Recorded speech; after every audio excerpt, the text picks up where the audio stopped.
Tonight on Joynews Prime, Vice President visits Kantamanto Market where a fire on Tuesday night caused significant destruction and promises the victims will be compensated.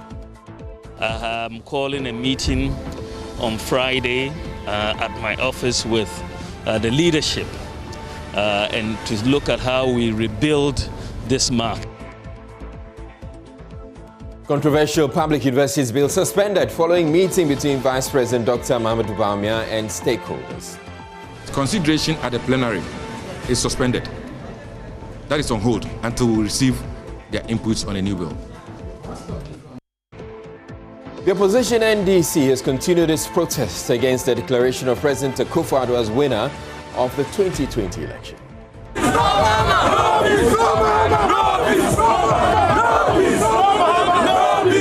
We want justice in this country, so we want the reality. They should reveal everything so that we all understand. If not, we will accept. Well, 6 presidential candidates on the 2020 ballot paper have jointly called on former President John Mahama to either accept defeat or go to court to challenge the outcome of the poll. And we want Ghana to be free and fair, but peaceful. We are also calling on the presidential candidate and former President John Mahama. For the fact that he has not accepted this is also democratic, but we implore on him and his followers to take democratic processes. In business, the United Nations Development Programme has commended Ghana for an improvement in human development. We have details in 30 minutes. Also in the bulletin, a 32-year-old electrician who got his wrist slashed in his attempt to separate a fight has brought a suit for compensation against one of the parties. Na wurin aiki shi na ta jin shi na kai wurin. Da na kai wurin nan shi na ga yara uku ne. I overheard noise in the house, so I went there only to see 3 boys wielding machetes.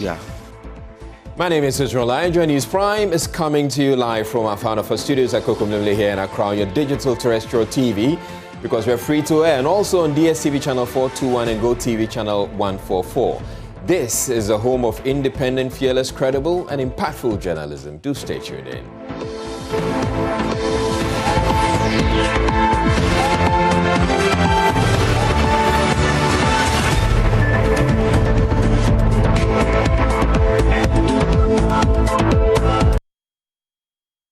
Government has promised to rebuild the Kantamanto market following Tuesday's fire, which destroyed businesses and property.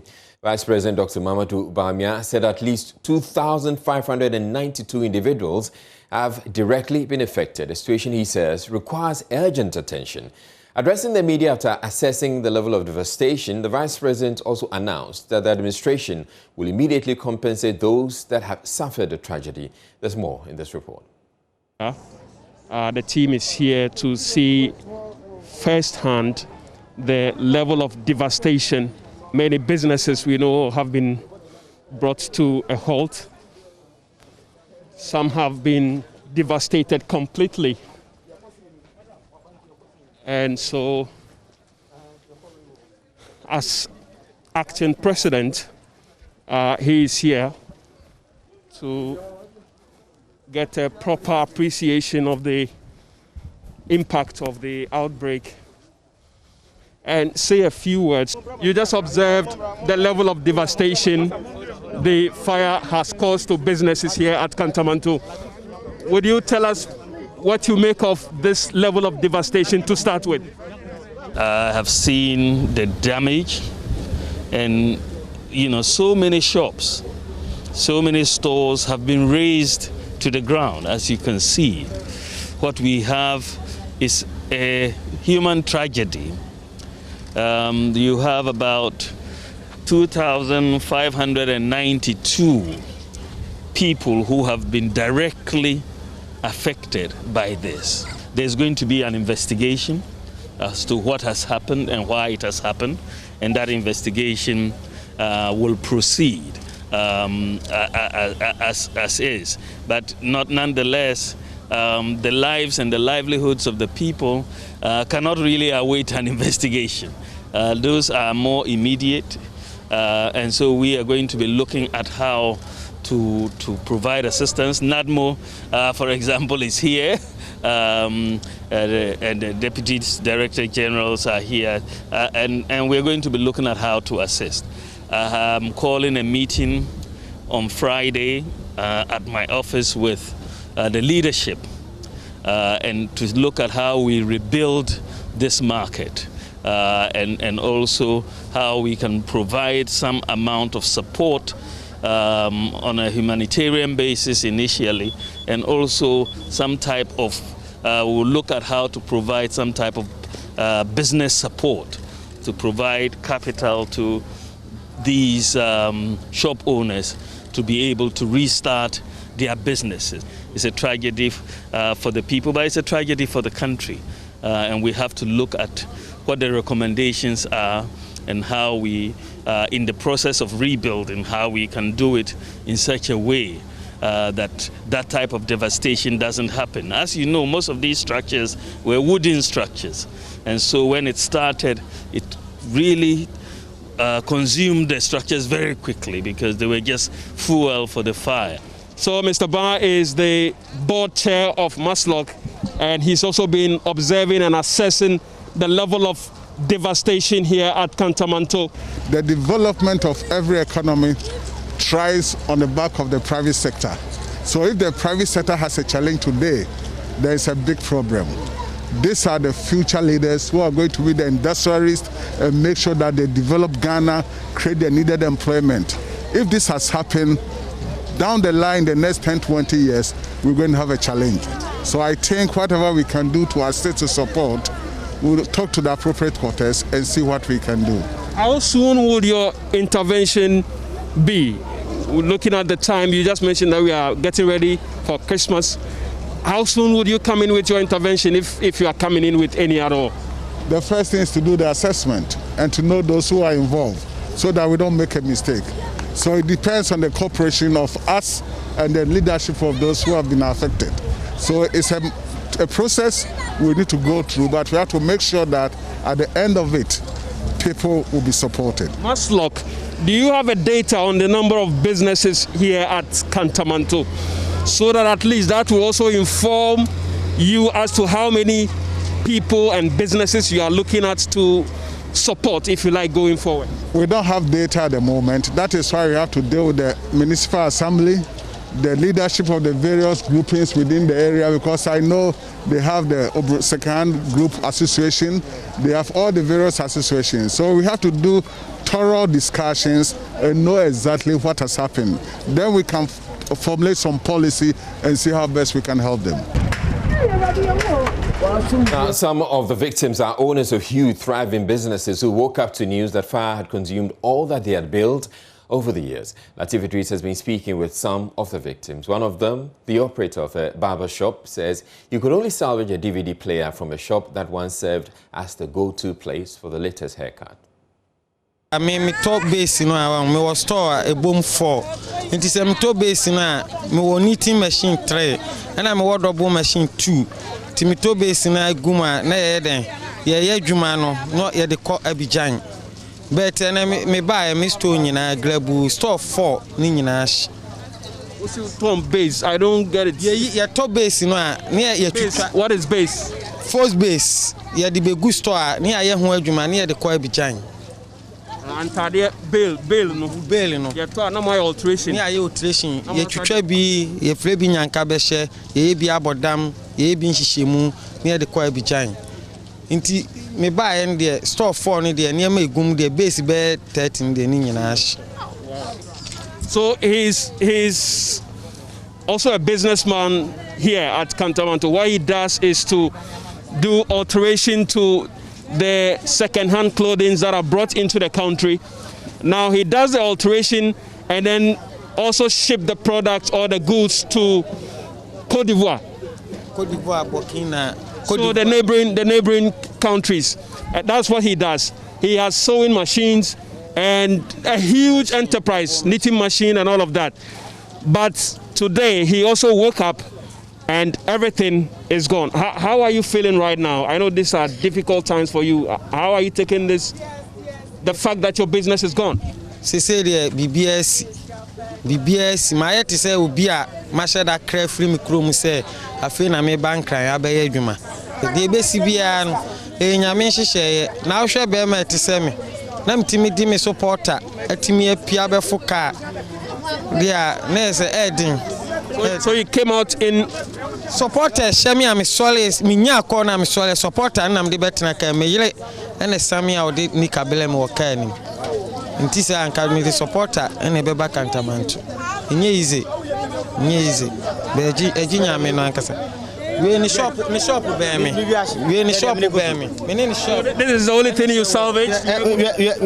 Me barbering shop me trepa me particular so me shop wo me trepa Kantamanto me only 12 Salili ya from Isaac me onyema baby o me be do ya bom shop enim nyema nyina atwanyim na akọ ya atwanyim nyina akọ ye wia wa na say nyema hye nyema hye de ahye na de ahye de aka me twa akọ nti hwe de menya ne na me de ko aka de me de ko va ma fon me nyema nyina hye de me de ko fie ni o barbering shop man me kuta machine be de wo me konya bibia hwe de me de ko hwe de ka me kita me we bombu and I'm a boss. We scraps and I'm a boss. We na me coffee. So you could only salvage a DVD player and TV and BBA. First can boy na nyashe. Bibi ashe. We dey me coffee. We adum bi ko na handom mi ko na timi we ko ani we. Ese abonti ma me. Anya no kan kan ma me dey me. Me say can't say me private by force. Me ko na pa me ho. What are you telling me?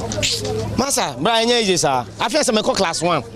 Me say from KG S amba. But enye is sir. I feel say sir. Ebe di blonya. My name is Isaac Tepper. So Isaac is a barber. He owns a barbering shop here at Kantamanto. And these are the only items he's able to salvage from his barbering shop. Everything is gone. In his words, he is going to start life from kindergarten. In other news, Parliament has suspended processes to approve the Public Universities Bill 2020 after a meeting between Vice President Dr. Mamadou Bawumia and various education sector stakeholders Wednesday morning. Chairman of the Education Committee, William Kwetu, says copies of the new bill laid in Parliament in November were made available to the stakeholders at the meeting for them to study. He says the new bill addresses about 90% of the concerns raised. The suspension of work on the bill is to allow time for the stakeholders to study the new version of the bill and revert to the committee by Tuesday with any additional comments they may have. Mr. Kwetu says work on the bill will not resume until they get feedback from the stakeholders. He, however, insists the document being debated in Parliament addresses the issues UTAG and other stakeholders are raising. Of the board. Well, we have met them. To me, a more powerful source have met them. That is beyond this committee. That is why we are saying that they should take it, go and consider it, and bring in their new groups. Is consideration going to be suspension? Until we finalize it? Yes, consideration at the plenary is suspended. That is on hold until we receive their inputs on a new bill. What's stopping you from consulting them before you see new bill? That's where they say they are disappointed in the executive and for that matter, the committee. Well, I would say that printing of the new bill, delayed. That's what I would say. And so yesterday was just delaying. And after that, we knew we were going to get the new bill and to be given to them because that was a promise from me to them. And I knew I was going to do it before that time. But you see, all the input that they made when we met them here, those of you who were around, we used 1 week from Monday to Friday, 2 p.m. to about 8 p.m. every day to meet them. There were about 26 stakeholders. And they were all making the same input on various provisions. And everything has been considered. Of course, in consultation with the Ministry and GTEC, Ghana Tertiary Education Commission. A lot of work has gone into all this. Meanwhile, NDC MP in Parliament's Education Committee, Bernard Ahiafo, says the bill still contains a lot of illegalities that should not be allowed to stand. The public universities bills was first introduced, there were a lot of concerns from the stakeholders. We had the stakeholders' engagement leading to a lot of changes to the bill. But as a matter of fact, it would have been proper that after those concerns were integrated into the bill, there should be another stakeholders engagement to inform them that whatever concerns that they have raised have actually been integrated into the bill, and if they have any other concerns, then they will bring it to the table for a discussion, but that has not been done. So yesterday at the second reading, I raised pertinent issues. These issues are in three main folds. The first one is that by clause 1 of the bill, and then by the memorandum, page 2, clause 4, we are saying that we are establishing the public university as a body corporate. And we all know the characteristics of a body corporate. One of the characteristics of a body corporate is that once it is incorporated, or once it is established as a body corporate, it becomes a juristic person capable of doing what a human being can really do. And as I indicated, one of the characteristics is to be able to enter into a contract because it has a legal status, unimpeded contract. However, if you look at section 46 or clause 46 of the bill currently, that body corporate that we are creating cannot enter into a contract unless it has an approval of the minister responsible for education. And the question therefore is that how can we be creating a body corporate and projecting public university to the whole world as a public as a body corporate, yet when that body corporate wants to enter into a contract, it cannot unless it has an approval of the minister responsible for education. This, in a way, may create a problem because once you have created a body corporate, it is expected that that body corporate should be able to enter into unaffected contract with any other body, and that contract will be binding. It need not necessarily have the approval of the minister responsible for education to be able to enter into that particular contract. Staying with the legislature, former Member of Parliament-elect Andrew Amakwesiama says he will join the NPP side of the House in the next Parliament. He says the chiefs and people of Formina have told him to join the NPP, and he will do exactly that. Mr. Amakwesiama says though the decision to expel him from the current Parliament was unfair, he still stands by the NPP. He however added that the party is not offering him anything for his support. I took these steps not for my humble self.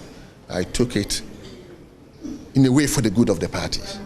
At least you have to make sure things are done openly, transparently, so that if somebody is within the party and things do not even work out the way he's expecting, he will take it in good faith. I believe, and what I've heard, I think the party going forward will learn from it. So I think nothing happens by chance. Probably it's good that it happened that way. No demands as I speak with you. What is important is that it is my family, and I'm going back to that family. Whatever is needful, the family will see to it. I hope so. But for now, there's no demands. There are reports that you must reapply if you want to go and join the NPP. Are you going to reapply? Well, I don't know. I have not heard that report. But if it calls for that, why? We will cross it once we get there. But for now, I'm not talking about the application to rejoin the party. I'm talking about Parliament. I'm going to be part of the NPP caucus. And what would that have to give? Based on what would you then join the NPP? Are you going to expect them to do anything else while you're going forward in terms of maybe protecting you going into the next primary? There have been a lot of reports that you made some demands of the party, a tall list of items. Are you really making it? I've already responded to that. I've never made any request. Two, I'm not going to make any specific demands. Probably what might have brought the party quite down was some of these decisions, that protecting this, doing this. So if something like that was done to me and I wasn't happy, why should I also decide to request or make such demand? I've never done that. What I am looking for is to make sure that everything the party does is open, transparent, for everybody to see that this is the way we are going. That is what I'm looking for. In other news, hundreds of supporters of the National Democratic Congress in the Wa Central constituency of the Upper West region are demanding recollation of the December 7 presidential results. In a petition presented to the Upper West EC Director, the NDC Wa Central Communications Officer, Mohammed Tando, stated that the results declared by the EC were fraught with several inconsistencies and anomalies and should be recollated. Joynews' Upper West correspondent Rafiq Salam reports from Wa. They came in their hundreds, young and old. Upper West Region's NDC protesters demanding greater transparency and recollation of the 2020 presidential results. They chanted on top of their voices, "No Mahama, no peace."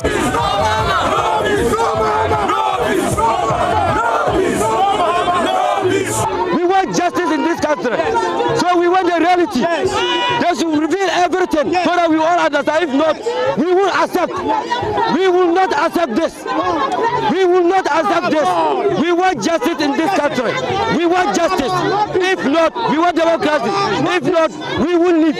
We will never ever leave this thing. We want Mahama. We want Mahama. No Mahama, no peace.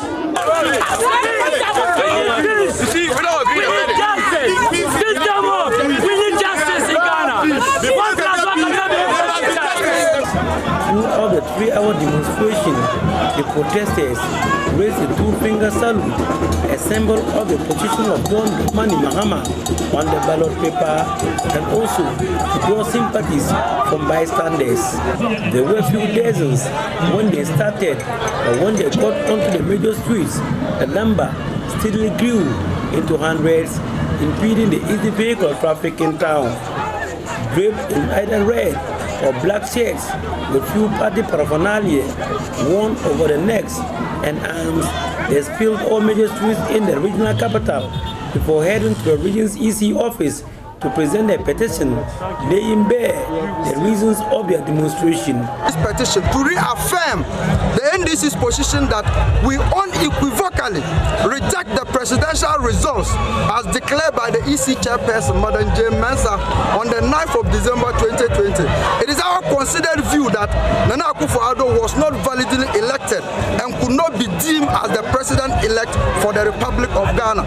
Consequentially, we wish to make the following demands on the Electoral Commission. 1, to do a proper audit of all the presidential results as they emanate from the various polling stations across the country and declare the true winner of the 2020 presidential elections to reflect the will of the people. And we are confident that when this audit is done, President John Dramani Mahama will be declared as the winner of the 2020 presidential elections. 2, we also call on the EC to reconsider a fresh collation of the results of the Lambuse constituency to ascertain the true will of the parliamentary elections in that constituency. Going forward, we are calling on the Electoral Commission to recruit competent and impartial electoral officers to man future public elections. Upper West Director of the EC, Ali Osman Adamu, received the petition. To the chairperson, all the issues that we having access to the forecourt of the EC office was not gotten on a silver platter as the protesters struggled with the police who had already marched up at the gate. They demanded to enter the premises. The police, armed to their teeth, wouldn't budge, resulting in heated argument between the two sides. While the arguments ensued at the blind side of the police, some of the supporters started burning ties, firing of firecrackers and knockouts, which resulted in the burning of the bush. Personnel of the Ghana National Fire Service, whose office is about 100 meters away, were called but were misdirected to the EC's office at Nakore, which is about 8 kilometers away. The police present tried to fill the gap using leaves of dim trees. By the time the Ghana National Fire Service got their bearings right, they had little to do. Reporting for Joynews, Rafiq Salam. And in Tamale, the Northern Regional Capital, Chairman of the NDC, Ibrahim Mubila, is urging the chairperson of the EC to do what he described as the right thing by declaring John Mahama as winner of the election. It comes on the back of protests by the party over the results, with some supporters, in some instances, blocking roads and burning car tires. In another one of the protests, NDC supporters in the north have issued a 3-day ultimatum to the EC to declare John Mahama as president, or they will mass up and continue to protest. To give all the people in the north region that we have won the election, we won the election, we won the election. We are betting the election director so-called that the Mensa is shouldn't be bringing confusion for this country. We have people who cannot run, people in the hospital, pregnant women, young women, small children. So we are the God-fearing party. So we are advising him to come out immediately and change his resource matter on the Friday, just Friday. Otherwise, someone else will decide for our incoming president what we can do for him to sit in the chair.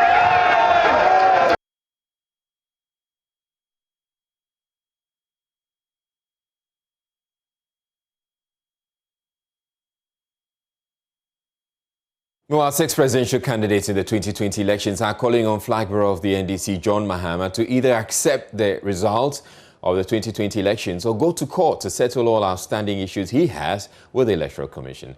At a news conference on Wednesday, Hassan Ayariga of the APC, David Apasera of the PNC, Ivor Greenstreet of the CPP, Henry Herbert Latte of the GCPP, Kofi Akpalu of the LPG, and independent candidates Kwame Sedu-Walker called for peace. Hassan Ayariga, on his part, says allegations of abuse by the military during the elections would have to be investigated. More in this report by Nicholas Yamwa.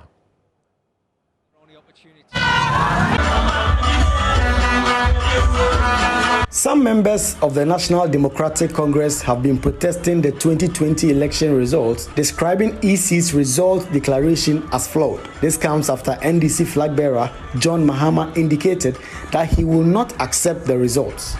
6 presidential candidates of the 2020 polls, Hassan Ayariga of the APC, David Apasera of the PNC, Ivor Greenstreet of the CPP, Henry Herbert Latte of the GCPP, Kofi Akpalu of the LPG, and Jacob Oseyeboa, who was running mate of independent candidate Alfred Walker, entreated the NDC to seek legal redress rather than resorting to protests. It was appropriate that as leaders we should come together and add our voice to the request for peace in Ghana, to a request for the reduction in tensions in our country. And we want Ghana to be free and fair, but peaceful. So we are making a call to all political party leaders, all past presidential candidates, that all the rank and file and supporters of our parties, and all Ghanaians, that we should exercise restraint, exercise caution, and know that it is upon all of us, it behoves on every Ghanaian to work for peace, and that we need peace in Ghana. We have political independence. What we need is economic independence, and let's do that to make Ghana great and strong. We are also calling on the presidential candidate and former President John Mahama, for the fact that he has not accepted this is also democratic, but we implore on him and his followers to take democratic processes. Yes, protest is a form of democratic process, but it's indeterminate in the sense that you may not know what may happen during demonstration. Courts, however, is the final place of arbiter where collated figures can actually be changed if there are facts to support that. I will ask if anybody has an issue with the election, the best place is to go to court and seek redress, because that's the only solution that we have, go based on the CI that we have. But going on the street, destroying properties will not solve the problem. The best thing to do is to go to court. And when you go to court, we all learn from it. I hear people say, no justice, no peace. But I want you to know, no peace, no justice. It is the other way around. So, we should all be encouraging a peaceful country, a peaceful atmosphere. Let's all disagree with the verdict of EC, and let's accept it. It will take us far, and we will have a very peaceful country. Hassan Ayariga also called for investigations into the alleged abuse of civilians by military personnel during the elections. I also have a appeal that I saw something that I am not happy about. The military brutality and the police brutality in the election 2020. The police and the military are supposed to maintain, protect lives and properties.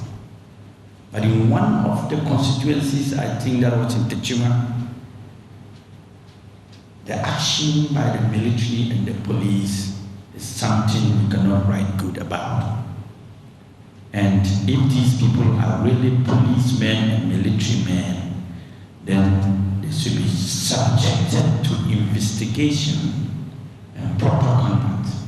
Because I know military men, one thing I know about military men is that discipline is their key. And no military man will put a weapon before their own citizens and be shooting. And no policeman will equally do that. So I will call on government to investigate this particular matter so that it will be a good thing for all of us. The presidential candidates also urged Ghanaians to be peaceful. Nicholas Yamua's report for Joynews.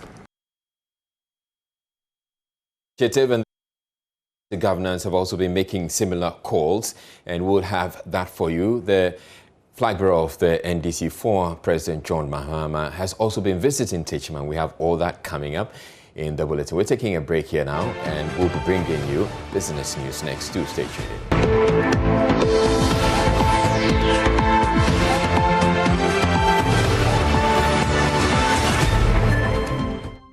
And you're welcome to the business segment with me, Charles Aite.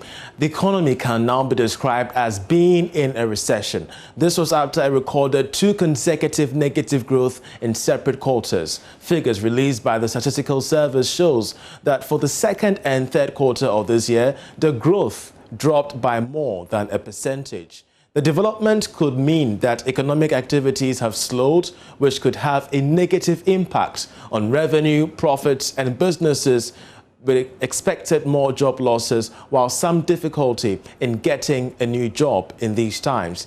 It also affects businesses as purchases may slow down because earnings have also declined for most consumers. Meanwhile, economist Professor Peter Korte says that data shows that we may be coming out soon, looking at how the economy performed in the third quarter of this year. We shall be keeping an eye on this development story to give you updates as and when we do have them. But away from that, the United Nations Development Programme, UNDP, says that Ghana has improved significantly on its human development projects. According to the economic advisor of the UNDP Ghana, Frederick Mushiga, Ghana must enhance its social development to ensure the country continues on its positive trajectory of progress. Nicholas Brown has the rest of the story. The United Nations Development Programme in Ghana has launched the 2020 edition of the Human Development Report in Accra. Engaging the media on the sidelines of the launch, resident representative of UNDP, Angela Lusigi, urged government to invest in social infrastructure to ensure an all-inclusive development as the economy recovers from the COVID-19 pandemic. So for all those children who've been locked out of school, and you have the numbers, how do we make sure that they can be able to access quality education? How can we learn the lessons that we've learned from COVID-19 to make sure that everybody can access healthcare? So those are some of the critical things that we have to look at going forward. Even as the Ghana Cares program looks at businesses, it looks at investments in industry and so forth, we have to carry everybody along and make sure we also have investments in social infrastructure as well as hard and soft infrastructure. On his part, economic advisor of UNDP Ghana, Frederick Mugisha, says Ghana is progressing steadily when it comes to its human development projects. According to the Human Development Report, in the index, we account for gender differences in inequalities related to education, health, and standard of living. Ghana has been doing very well in terms of human development progress. Since 1990, when the first report was written.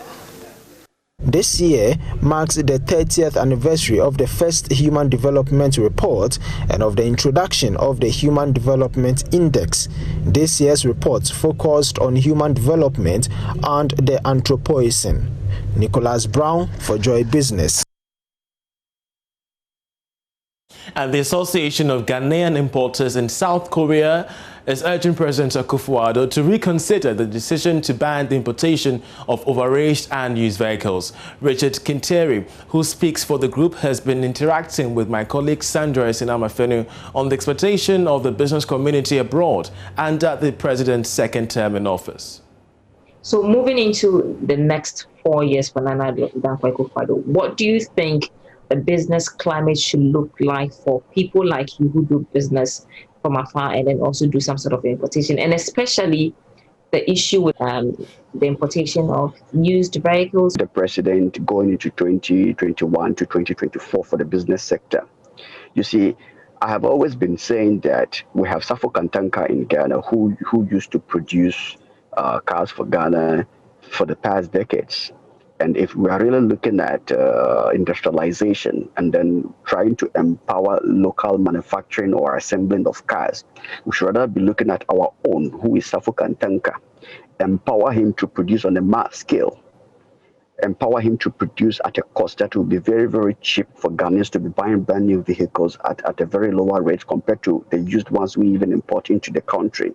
In that sense, we are all patriotic citizens. We could understand the measures that are being used to stop us from importing more of the used cars into the country, because one of our own has been given the mandate with full support to produce on a mass scale. Even in that sense, we could understand. But this is the case we see a foreign firm being supported, taxes being waived. He brings in lots of assembling parts to come and put them together. And the prices we hear in the markets is just even too high for an average Ghanaian to purchase. How could they afford it? And all we've been asking for the business community is there are thousands of us out there in the USA, in Europe, in Asia who bring in these used cars. So assuming that you cut the used car importation, what happens to these thousands? Well, that's it by way of business. Sports is up next.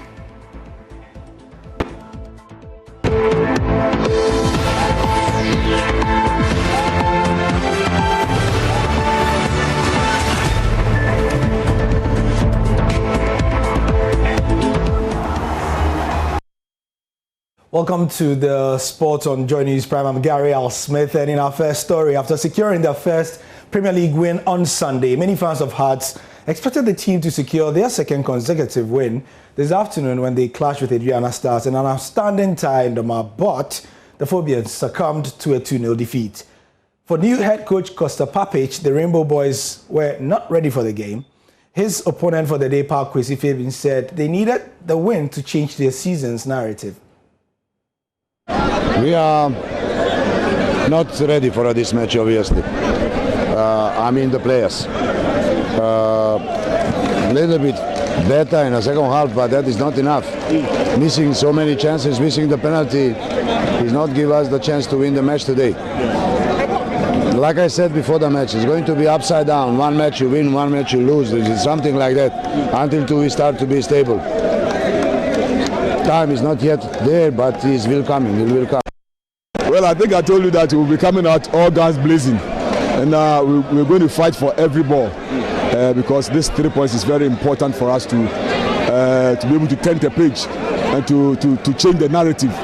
And that's exactly what I told my boy. And I think they did well, and they played to instructions, and we carried the day. Would you say that it is still work in progress, or you are satisfied with the output today? No, we have a lot of positions that we need reinforcements. I think the management is aware, everybody's aware, so we are still working so that we are managing this so that when the window opens, then we'll look around and see if we can get 1 or 2 players for the positions that we really need, especially in the attack. When our talisman is not well, you know, he's got a shoulder problem, but we have to convince him, we have to beg him to come and play for us, and so that's it. Moving on, and the Secretary General of the Ghana Athletics Association, Bawa Fuseni, insists that Martha Bisa must render an unqualified apology before she will be permitted to run for the country. And according to him, it is taking the athlete about 5 years to honor the request of the GAA for what he describes as spurious allegations, but no one has asked why she has neither named the person who she alleged at the time demanded the 7,000 Ghana cedi inducement, nor rendered the apology. Following the impasse between the two parties, the athletics governing body demanded an apology from Martha Bisa and her family. The young athlete, however, failed to render the unqualified apology demanded by the Ghana Athletics Association. Bawa Fuseni, Secretary General of the GAA, says until such a time Martha Bisa decides to render the apology as requested by the athletics governing body, she will not be permitted to run for the country. We have given her the opportunity to say the sorry. We have had engagement with the Ministry of Youth and Sports on that one. We have engagement on NEC on that one several years ago. We have always made our stand very clear that either say sorry or substantiate. And I don't know why Ghanaian media always put the blame on GAA. Why is it difficult for her to say sorry? Why is it difficult for her to just come and say, I didn't say it well, so I'm sorry? Or this man ABC has asked me to pay that money. Why is it difficult for her to do that? Many have described as a petty the request of the Ghana Athletics Association for Martha Bisa to render that apology. However, Bawa Fuseni says it is not petty, as members of the GAA have got their integrity to protect. He questioned why many have not asked Martha to answer questions on why she has not rendered the apology or named the set individuals she accused of asking for an inducement of 7,000 Ghana cedis before she's given the scholarship. Not being petty, if an athlete goes to allege that the federation is demanding money for her, and the federation asks, every wrestling member will ask, who asks you for that money?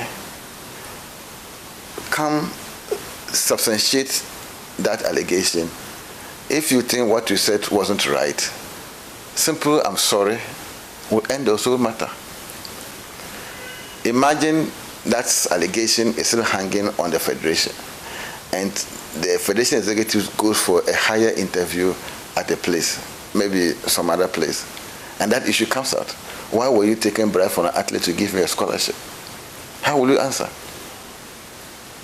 Will you say it is not true? Why should it is not true? Because the person who alleged that have never come out to say whether it is true or it is not true. So the thing will still be hanging. And why will you bite the finger that fits you? This definitely is not the end of the matter. That's it for the sport, and that's it for the news for those of you on Joy Prime. We'll be back on the other side, and the news continues on Joynews after this.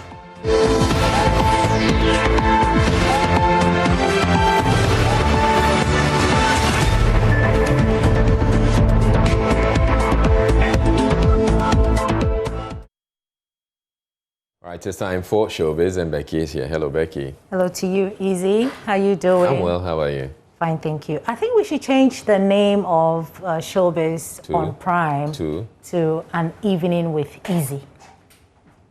Well, I've always been here, so maybe it's you, An Evening with Becky. No, yeah, so this is you. This is for you. You know, the Prime is for you. And so I'm just here. An Evening. Somebody suggested it, actually. Really? Yeah. No, okay, maybe An Evening with Becky and Easy. Yes. So, please.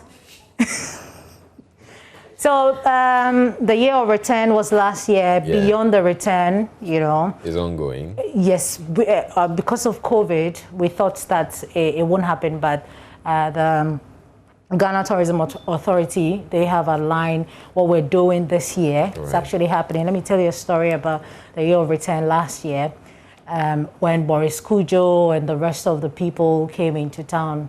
Beyonce's mother. Yeah. I saw Beyonce's mother.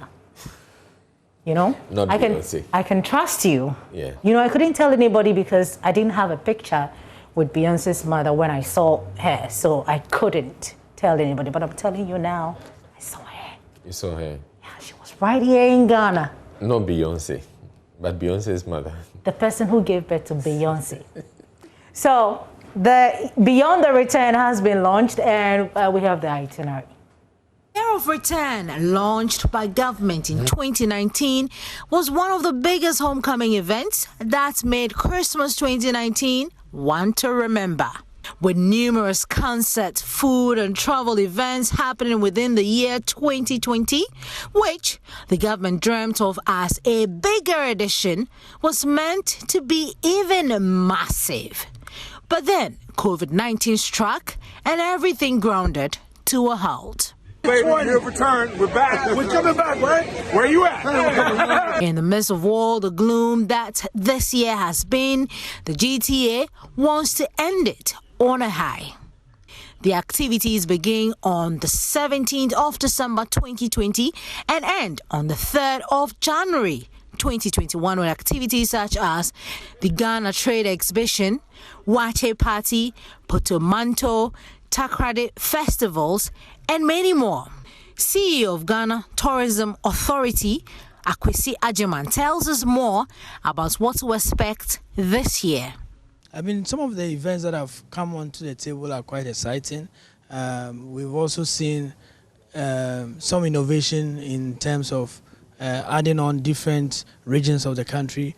And so, for example, last year, although Tardy Fest happened, it was not on the calendar.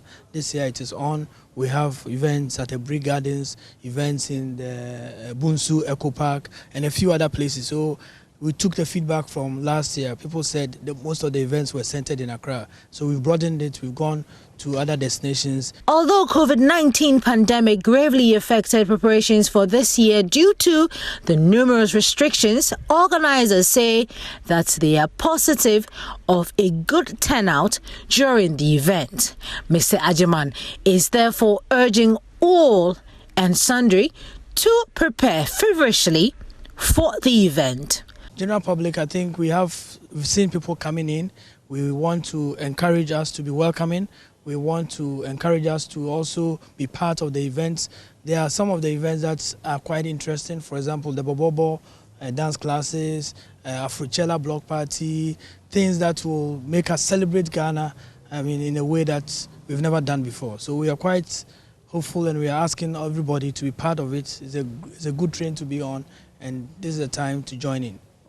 Judith Awotre Tandos report for Joynews. Right. So we're looking forward to all that's going to be happening. Yeah, looking forward to. We hope that we'll be invited. I hope that, you know, we have, you know, more. This time you probably may meet Beyonce yourself. Yeah. That would be like, I don't know what I will do when it happens. But, you know, Izzy, the 2020 has been very hard on everybody. Yeah. We all have been affected in various ways. Sina Soul says that she's also been affected, but I mean, she's made something very beautiful out of it. For me, musically, it's been really, really slow for me. I'm a performer. I always say I'm a performer. I love to perform. I love to be on stage. So the time where we couldn't have concerts, even still, we can't really have a lot of concerts. It's draining for me. I feel like my world is crashing. I'm like, I need to be on stage singing, and it's just really draining for me. How are you keeping body and soul together? How am I keeping? I think it's creating more music. Oh, were you? Yes. You will make her cry, I'll cry for you. You know, say I'm bad, but I'm bad only for you. And you know that is true, and I don't have nothing to prove. There you go. You know that say you go be my all mine, yeah. You know believe, say you go be my all night, yeah. If you don't hear me now, I said I would die for you. Oh my. That's me. Yeah, she's got a voice. No, that's me. The latter part was me. No. You didn't hear me? No. Easy. Yeah, but we all saw her. But I was on. Okay. So, your birthday was in October. And for those of you who celebrated your birthday in January, you know, there was... October bonds. October bonds. We're October bonds. Thank you very much. We love you. So, this December, somebody celebrated his birthday. I'm talking about Offset, Cardi B's husband. And guess what? What did you receive on your birthday? I gave you something. I bought you something, at least. You did? I don't recall you buying me anything. Okay. Maybe I didn't. Okay. But Cardi B bought his her 29-year-old husband, Offset, a Lamborghini. You see? I told you. It's okay. But is it the only... She has lots of money, yeah. The only, right now, after looking at this video, and, you know, and all the things that are happening around me, the only thing I want to be is... Yes, please. So pray for me, Easy. All the best. But I know there's some hassle that comes with being a billionaire. That's exactly what I'm doing. I wake up every morning, come here. No, I'm not talking about that. I'm talking about the fact that when you're a billionaire, there are issues you have to deal with. I'll buy you a Tesla. That's what I'm talking about. So some of the issues you have to deal with is you wake up in the morning, you don't know which of the jets you should fly in. It shouldn't be. You know it won't be a problem for me. You'll just go like, oh, I want to fly. Okay. But you get your Tesla, so you have to pray for me. All right. Okay. All right. So Mr. Drew is in the news again. I mean, I didn't want to talk about it, but I've thought that a lot of people are, talking about it. They're accusing him of stealing a song or sampling Kwame Eugene's song. Okay. It's not actually Kwame, it's Keche featuring Kwame Eugene. So first of all, let's take the original song that, No Darling, let's take that one first. The new one this year, which is Mr. Drew's song, it said that he sampled something from the other song. Okay. So let's listen to that one. Easy. I didn't quite get it. Me too. So I just wanted, the public to judge and also ask you if you've seen the difference. Well, I didn't get any such similarity. That's what I got. But I mean, it's all over Ghana. Maybe if they play the full thing, it probably may come up. Yeah. Do we have to play everything? No, we don't have to play. Okay. Yeah. Okay. I'll see you tomorrow, right? Yeah, sure. God willing. Tesla for you. You're bringing me my Tesla? Yes, please. Okay, thank you very much. All right, so Becky Bex, thanks for bringing us Showbiz. We're taking a break, but we have more news coming up. Don't go away.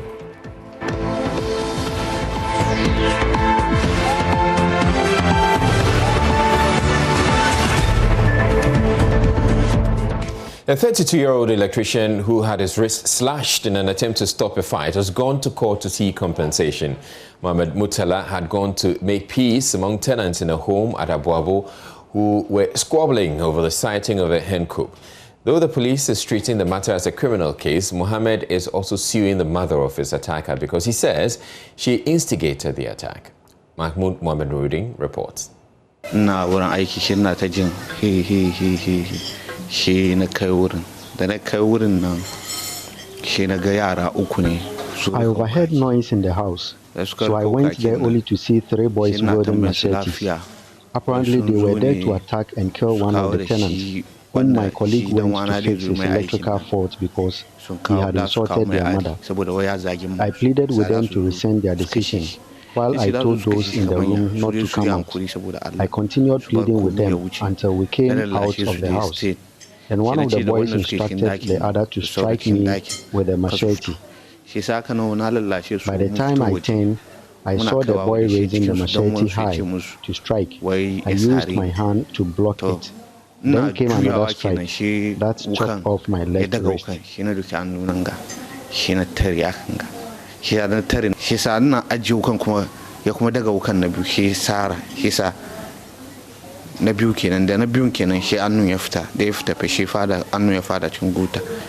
Mohammed Muntala was attacked on that gloomy day on September 14, 2020.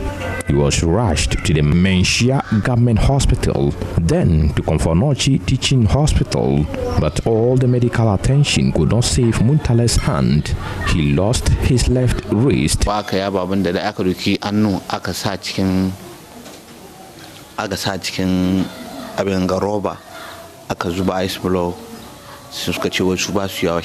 we got to the hospital, they placed the cut-off wrist in a plastic bag and poured crushed ice over it. They referred us to Konfonochi Teaching Hospital, but we were told the specialist who could attend to me had gone home, but the one who could stitch up my mouth was around. They stitched up my mouth, dressed around the injured hand, and told us to wait until the next day for proper assessment of the severed hand. So the next day, one doctor quoted 60,000 Ghana cedis as the cost of fixing back the chopped-off hand. Later, my sheikh contacted a certain Dr. Rauf. Upon further assessment, he remarked that the chopped-off hand can be fixed back, but will be inactive and may cause further damage to the body. He advised that we buy artificial hand.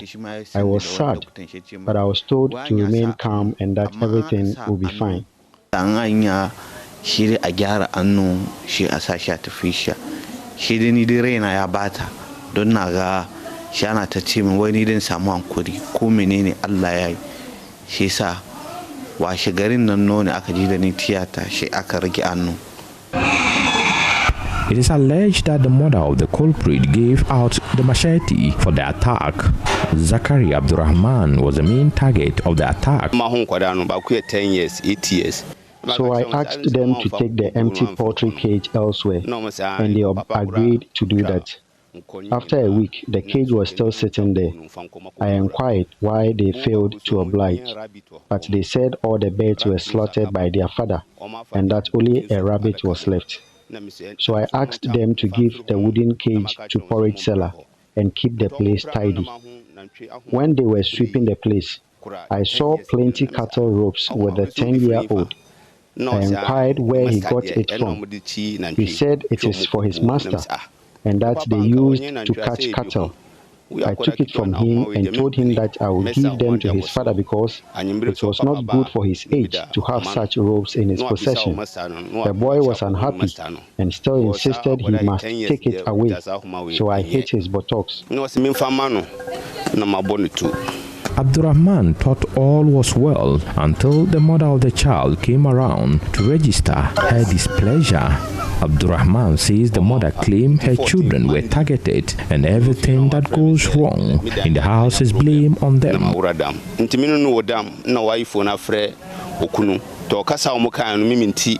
She made a call in her language. The electrician understands the language, so he told me that he had called the husband to inform him. But the husband told her that Abdurrahman will only beat the kids when they go wrong. But she retorted that the day he gets to hear that his children are dead, that is when he will believe. She made another call, and within 10 minutes, one of her sons came home, entered in her room and came out of it 3 times. The third time, he came around my room and warned me to be careful with how we are targeting his mom and the siblings. In 30 minutes' time, the boy stormed the house again with 2 of his friends, insulting me and threatening to butcher me like a sheep if I dare come out.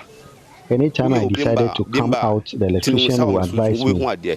We were peeping from the window until they left the house. An electrician remarked that my patients has paid off because they were gone. Only for us to hear a shout. They have chopped my hand. So I came out angrily.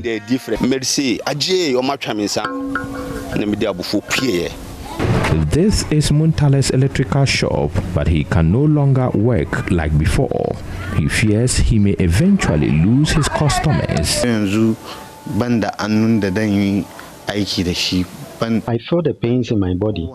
I think I need support from the public because I am now handicapped.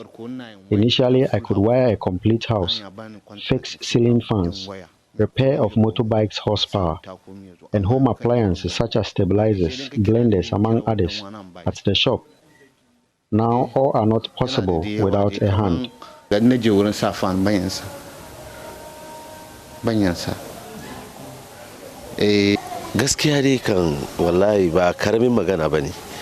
Muntale's father is equally worried.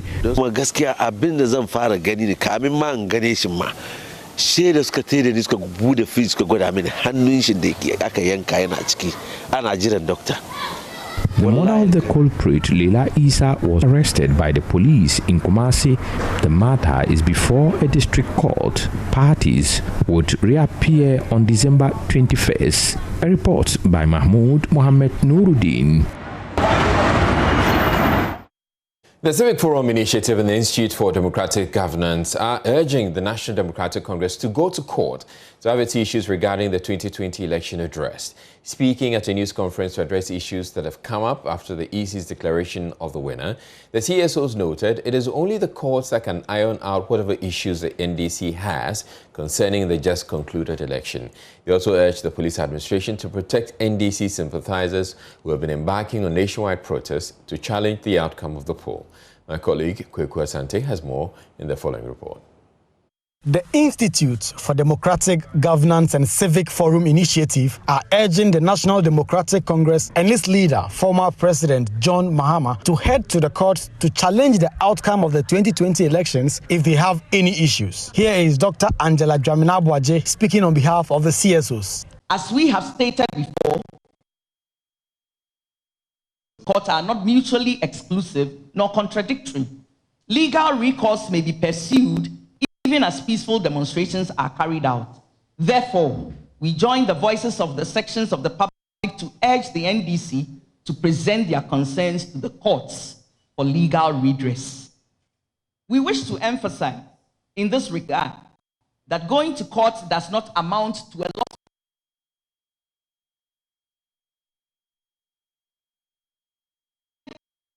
of the length of time required in pursuing court cases, and the fact that during this time, the processes of swearing in the president and parliamentarians will take place. The opposition NDC has rejected the outcome of the 2020 presidential polls, which declared Akufo-Addo as winner of the 2020 election. Former President Mahama described the election as flawed and the results fictitious.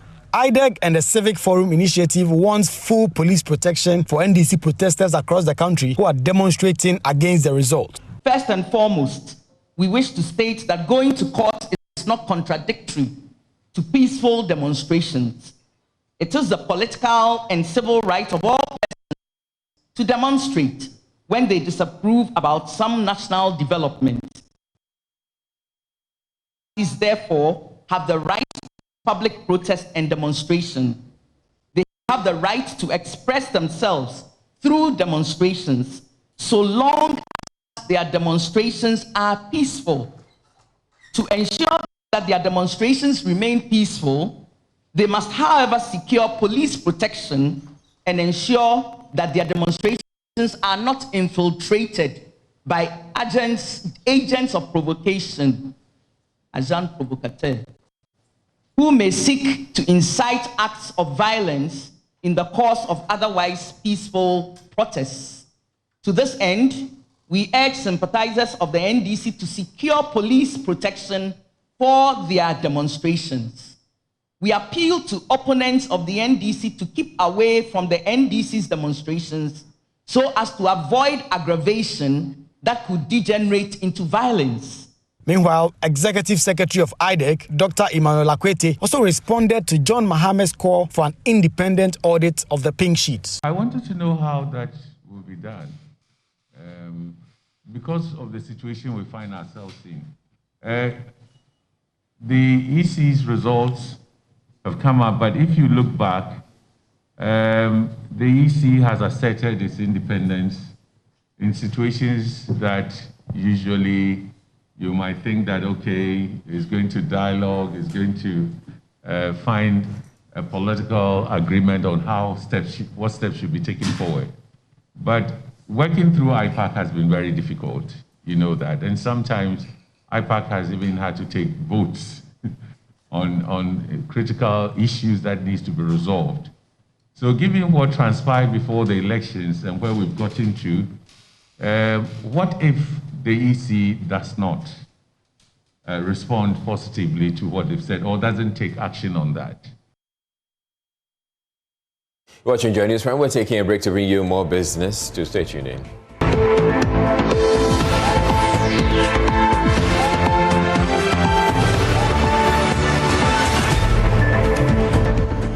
Hello, good evening. It's time for business.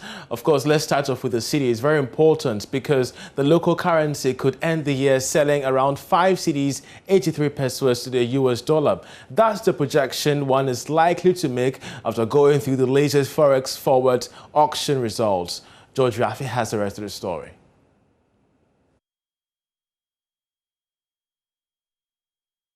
Based on the forward auction results released by the Bank of Ghana, the regulator was not willing to sell a dollar in 15 working days from now for more than 5 Ghana cedis, 83 pesos.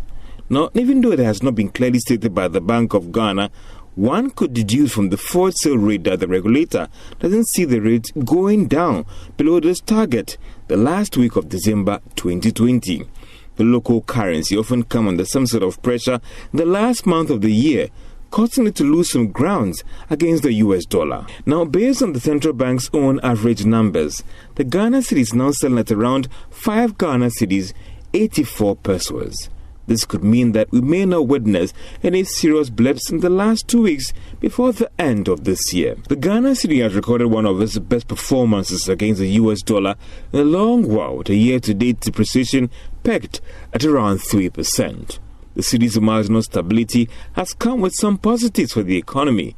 One could talk about the low inflation rate and some stable fuel prices on the market. The governor of the Bank of Ghana, Dr. Ernest Addison, has given the firm assurance of building the country's international reserve further that could possibly put it in the $10 billion range. This, some say, could put them in a strong position to defend the Ghana cedi in the first quarter of next year, when it usually comes under some pressure around that time. But for some, the real test will come when economies start opening up whilst import picks up strongly. Will the Bank of Ghana still be in a strong position to stabilize the Ghana cedi?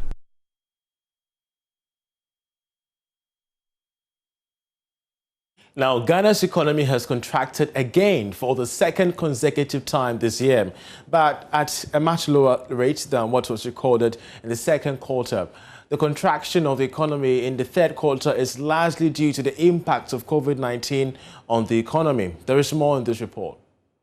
With the exception of agriculture, all the 2 other sectors of the economy recorded a decline in growth. The agriculture sector grew by 2.0% for the period as a result of some improvement in the growth rate of fishing, livestock and the crop subsector. In industry, mining was the hardest hit, with the growth rate declining by negative 4.5%.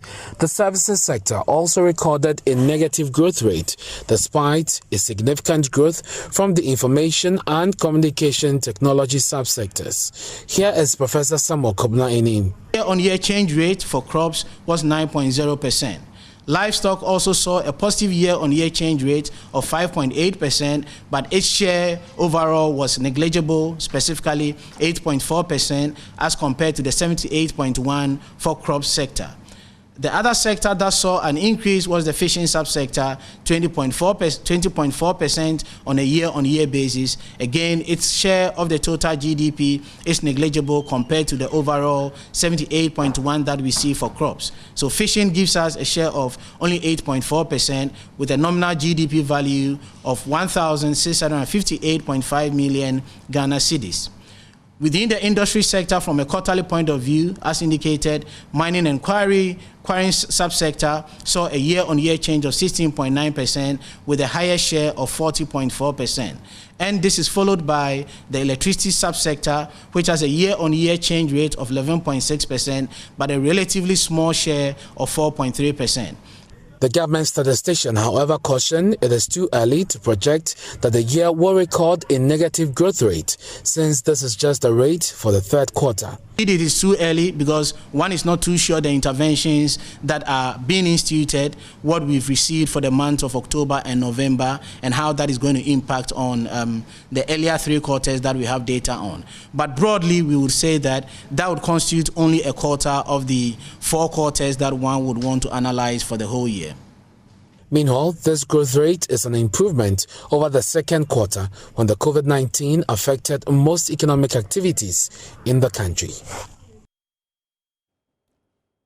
Well, let's stay on this issue because Courage Boti, a research analyst with Data Bank, has been sharing his perspective on what this means for investors and you and I watching.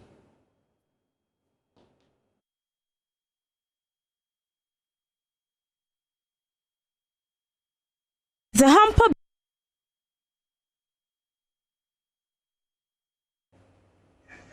Well, going into 2021, of course, inflation has gone up and now is reverting to where we're seeing a 9.8% at the last print, and then we have just 1 year to go. In fact, our expectation has been that it would end the year around that 9.8% level it is now. Now, the factors that accounted for that, we saw a lot of fiscal pressures along the year, obviously due to COVID. Government had to run a budget. We saw a sizable monetary injection from the central bank to the point that as we stand now, money outside of the banking system is actually, the growth in money outside the banking system is actually more than twice what the level was at the same point in last year. But all of that hasn't really translated into high inflation beyond the price shocks we saw from the pre-lockdown price pressures. Great. The reason I believe is that economy is performing, we know, largely below potential, and there is so much slack in the system and potential for growth. So we believe all those monetary stimulus and the fiscal stimulus packages that has actually increased the fiscal pressures have gone into stimulating growth. The reason probably we are moving from a sharp contraction, or we are not experiencing a sharp contraction, and we are on course to recover in the fourth quarter GDP-wise. So going into 2021, I think inflation scope looks more stable. The expectation along industry and then from consumers appear well anchored, and that would give the Bank of Ghana, I think, the basis to sustain its monetary, accommodative monetary policy stand to support the growth recovery agenda. Great. And that was Boti there explaining the impact to us. Away from that, if you have been around town, you'll notice that traders are changing their chairs and tables to meet the demand of Christmas from prospective buyers. But this year's festive season is one of a kind, especially when COVID-19 has disrupted sales, if not collapsed them completely. In this report, we gauge the temperature of our market centers ahead of the festive season. Hamper business usually booms during the festive period each year, but it appears the situation is different this year, as traders in the supply chain complain of a relative drop in demand. The hampers, majority of which are stocked with food, cost between 100 to 300 cedis. According to traders, the price of cane baskets has affected the price of hampers. Basket price the price of cane baskets is really expensive, so we now use the plastic baskets.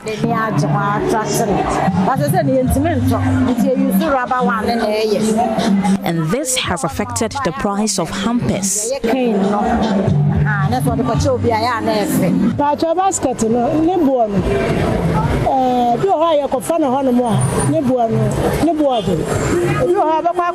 The cane basket is really expensive. When you buy the baskets at 12 cedis, you will have to sell it at 15 cedis, and it has resulted to an increase in hampers. 15 cedis. What the 3 cedis that also? Now it's 2 cedis. And we are the announcer. I said we check it in now. Last year, the hamper was sold at a price of 8 cedis, but now it's sold at 10 cedis. Market is very slow.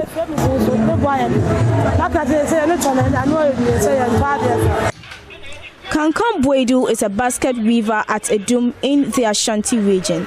He has been in the business for 35 years, producing 10 to 12 baskets in a day. The 64-year-old man is worried about the difficulty in accessing raw materials. Materials in the He says it's really difficult accessing raw materials, especially during the Christmas season.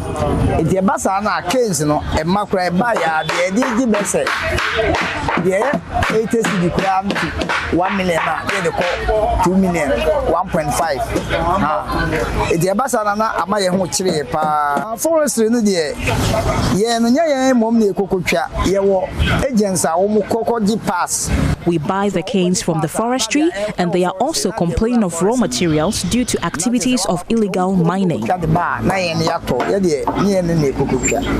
A small size basket costs 10 cedis, while medium and large size baskets cost 10 and 25 cedis respectively. According to Kankam, business has been slow. Slow. Last year, not the most The weavers are hopeful business will pick up soon. Anita Selwa Ajoga reporting. Indeed, that's how we end this edition of Business. I'm Charles Aite. Sports is up next. You stay.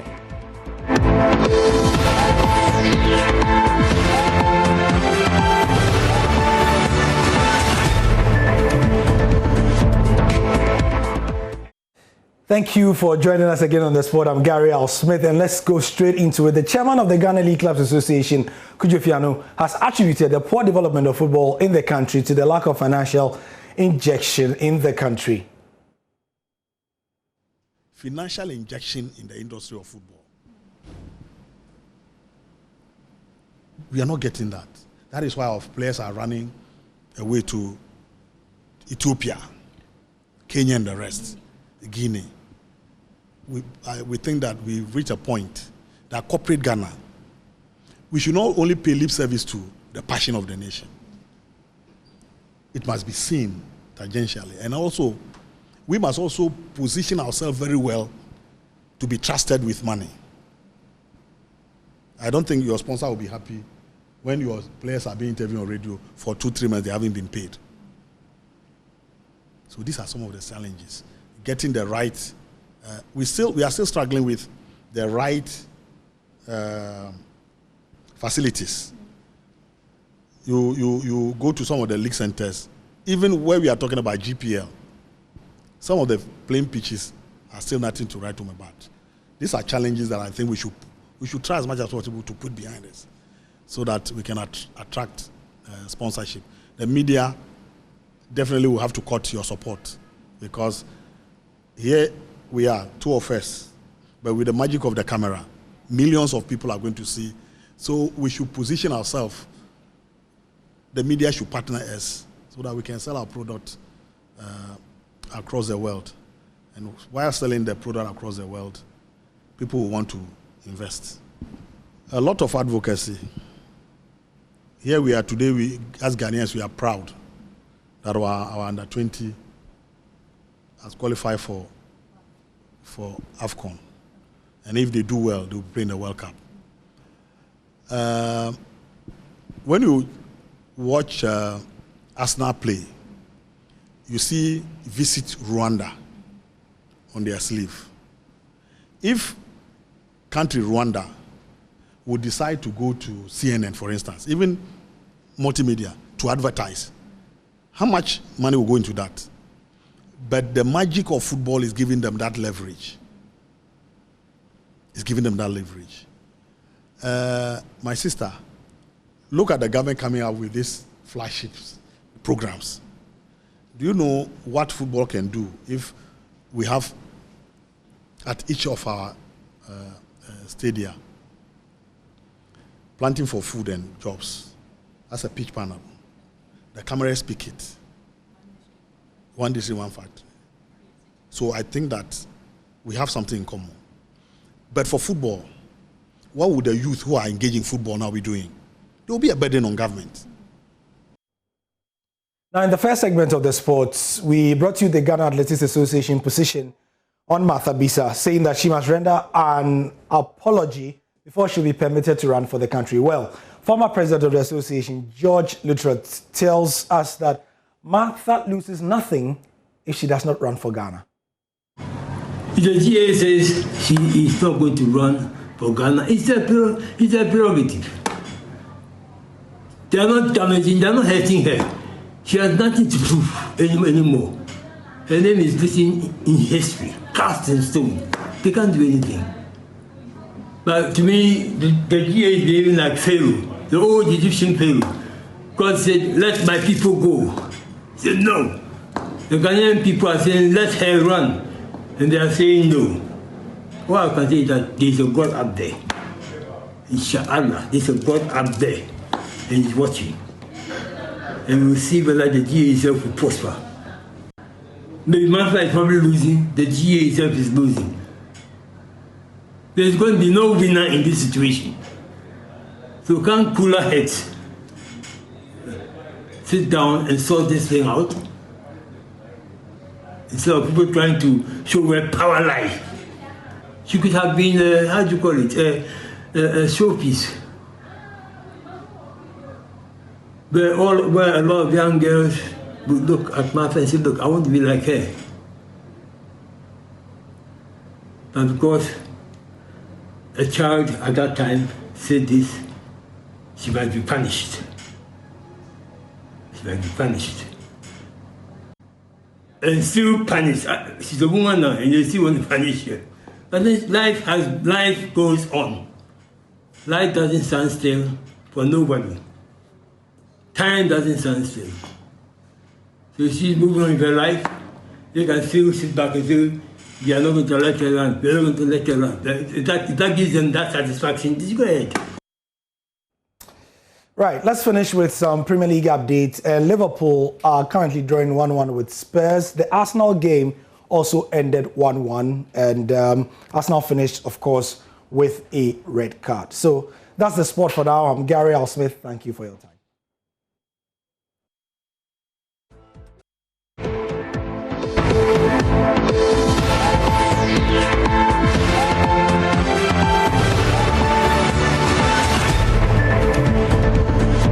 Well, before we go, a 35-year-old man has been stabbed to death in the Swami suburb of Kumasi. Izzuddin Lawal is alleged to have been stabbed with a knife by his cousin during a squabble over a family property.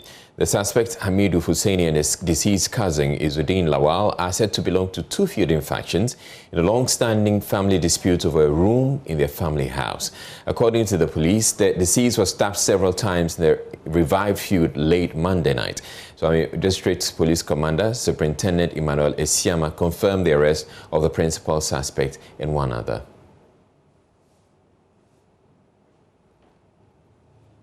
The report was that they were just discussing about this issue. Lo and behold, suspect Hamidu Husseini brought out a knife, stabbed the deceased Lawe accident on the neck twice and then the face. So he was rushed to Confirmatory Teaching Hospital for treatment. On their way going, the disease was pronounced dead on arrival. So the suspect, knowing very well that he has stabbed the brother with the knife, he sensed danger and also came to the police station to lodge a complaint of assault against the deceased. So the police, after taking the complaint and issue a medical form, to the suspect. The deceased sister also came and reported about the incidents of the deceased death. So the police quickly, called the suspect that they haven't issued the medical form well. Right, and that'll be all for Joynews Prime. Up next, we bring you PM Express. I'm Israel Laye. Aisha Ibrahim is up next. Do stay tuned in.